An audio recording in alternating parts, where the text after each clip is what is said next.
Hello and welcome back to our Beetle project. So to start off with, the first thing we're going to have to address today is the fact that we cannot get our bonnet to open. No matter how hard we've pulled the cable inside, it's completely jammed. So there is a little trick to getting this apart. We are going to unfortunately lose the chrome handle, but at least we'll be able to get in and get the bonnet up.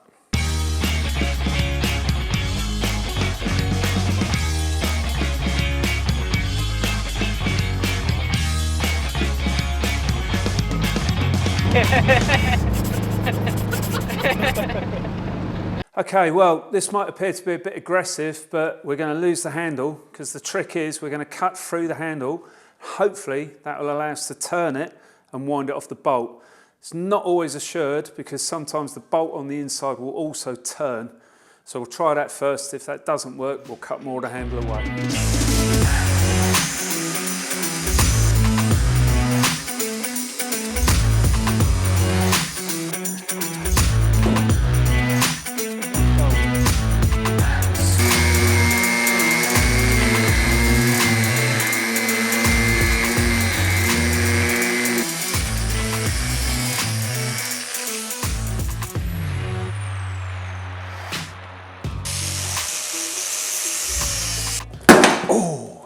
There we go, off it comes. Wow, okay, we haven't been in here before, so more parts, accelerator pedal and a washer bowl. And that is probably why it didn't work. A nice bit of repair, a bit of duct tape or racer's tape, but that didn't work. There we go, the catch is off. Right, tank out. Normally you'd need to drain it, but ours is, yeah, bone dry. Actually looks okay again, not rusty on the bottom, so that'll be good. We'll be able to use that. Some more intriguing wiring. Interesting use of connectors in here again. Okay, that's the loom to the headlights, so yeah, again, I'm sure we can tidy that up and use that. Right, okay, next process we're going to do is get the car ready to take the body off. Now, one or two things we're going to do, we're going to strip all four wings off as well, just so that when we lift the body it's going to be lighter and easier to handle it. But before we do that, one thing I always do when I'm stripping down a car is crack off the rear hub nuts first. If you've ever tried undoing a hub nut when a gearbox has already been removed out of the vehicle, it is an absolute nightmare. So always crack off the hub nuts and, oh, okay. Luckily, these ones are loose, so that's all right. And then the next thing I'll do is just crack off all the wheel nuts as well, because again, once there's no weight on the vehicle, it's an absolute mare trying to undo wheel bolts. See the problem? So, as we have no handbrake, no brake, can we just, yep, shock it off. Same again.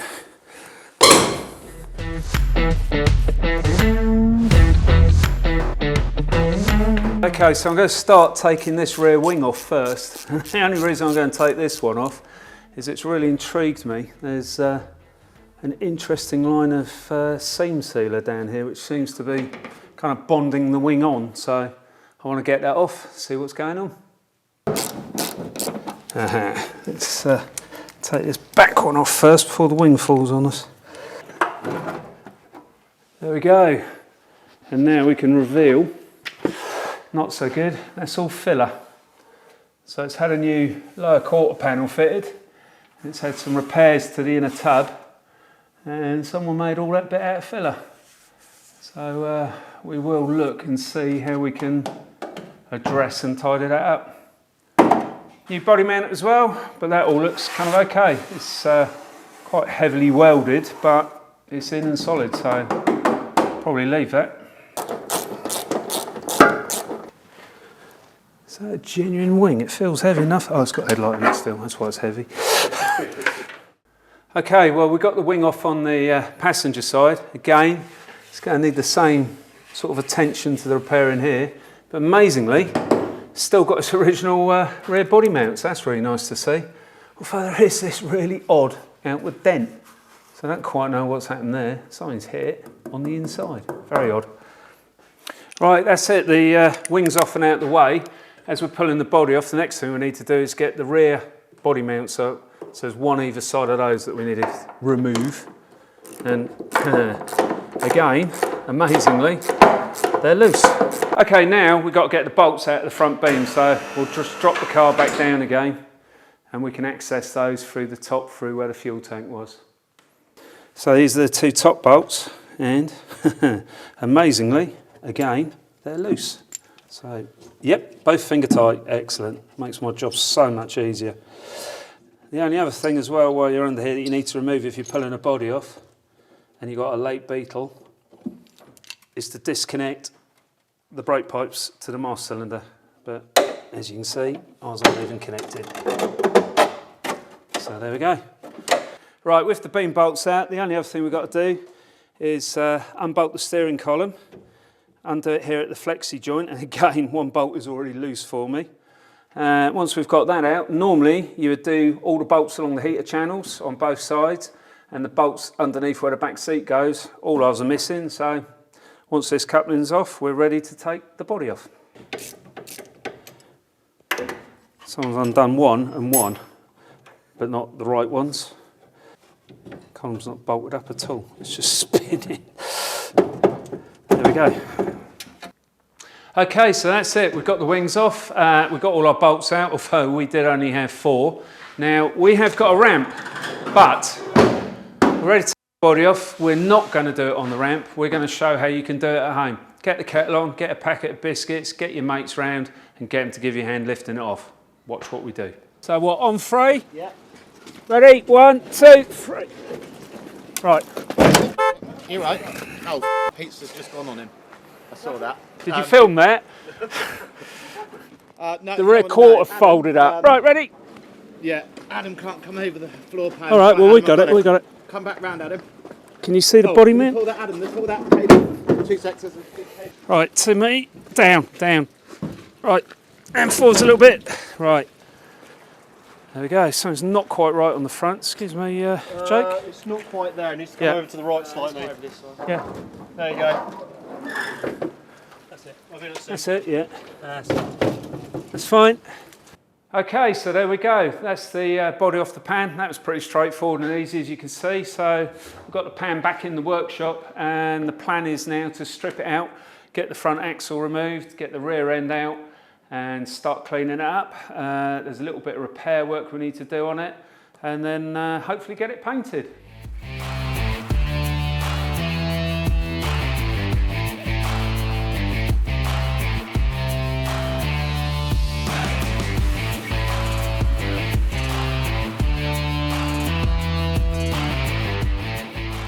So you can use a ball joint splitter, or because that's on a taper, knock that on the side. That ovals where the ball joint sits in and just allows that to release and pop out.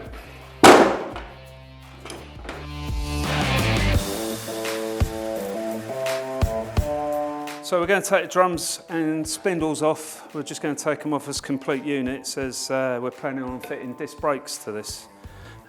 So no need to strip them all apart at the moment.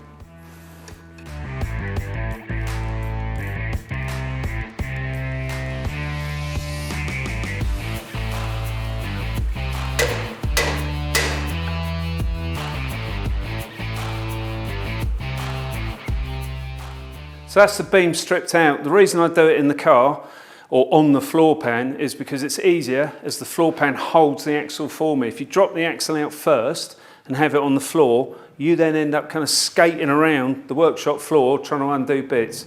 So now we've got it all stripped, take the 4 bolts out, and that's the beam out. There we go, happy with that. And a good looking beam. As you're stripping a car, one thing that's very important, get yourself some little plastic bags or something you can store stuff in, label it up, mark everything, put it away. When you come to reassemble the car, you'll be glad you did, because you'll be able to find stuff.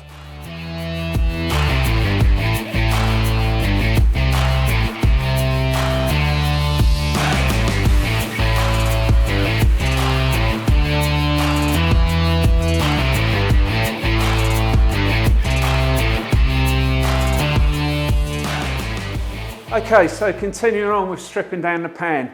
Now, the reason we're cleaning all this off, taking all the components off, is eventually we want to get this painted, and the only way to do it is really with a completely bare pan. So onto the rear, as we said before, this has actually been converted to IRS, which is like the latest style suspension. Whoever did the job did a very nice job on it, so we're going to keep all this. The only issue I have got is this Allen bolt here. I don't actually have the correct size Allen key, so it's a little tip for you. I'm going to make an M10 bolt into an Allen key as such to fit into there. So 2 lock nuts on it. Sometimes we'll do it, but I'm just going to weld that together so we can undo that.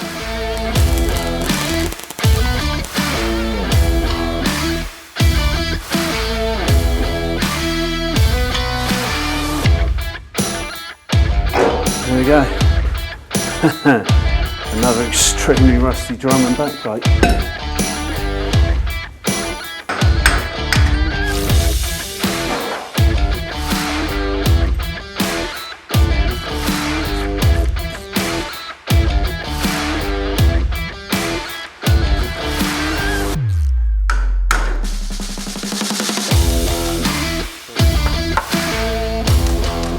Now that our homemade tool has cooled down,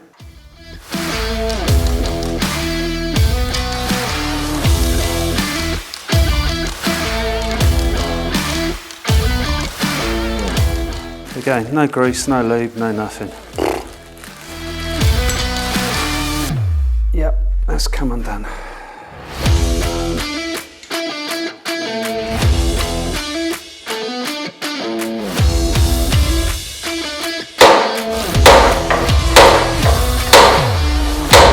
While we're thinking about that, I'm going to undo the other side.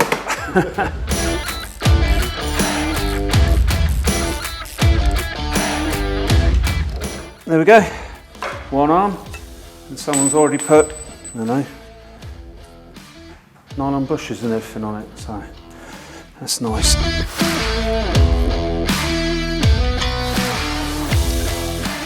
Okay, so the rear spring plate is under load because the torsion bar in here is still putting pressure on this. So we're going to prise it off the bump stop here, but we've got to be very careful because, as I say, it's under load, it can go with a bang. So mind yourself when you do this. There we go. It came off. There we go. And that's the whole torsion bar and arm and bushes. There you go. A little bit rusty again, so we're going to have to clean all this up, make it pretty. Or again, we might be fitting adjustable spring plates, so we'll see what we do there. Right. Now onto the problem side that's not been doing. So I'm going to strip all the arm off, which will then allow this to move. So hopefully we can move up and down on this, and it might just release off the thread a little bit. We're going to give it a go, see what happens.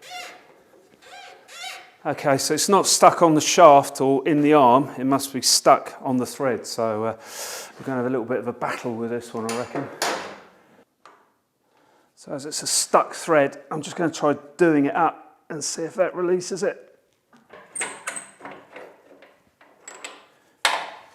Here she comes. There we go.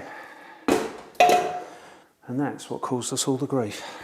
So once again, it's preloaded, so nice and gentle. There we go. And I'll also mark those up right and left so we know which side they came out of. Although, somebody's already done the job for me. So there we go. I think we made pretty good progress in a short amount of time. I've got a mate coming in to give me a hand to strip and clean all this so we can get this ready for paint, which will be really exciting. If anyone's doing this for the first time and you've got any questions, leave us a comment below, and we'll see you next time.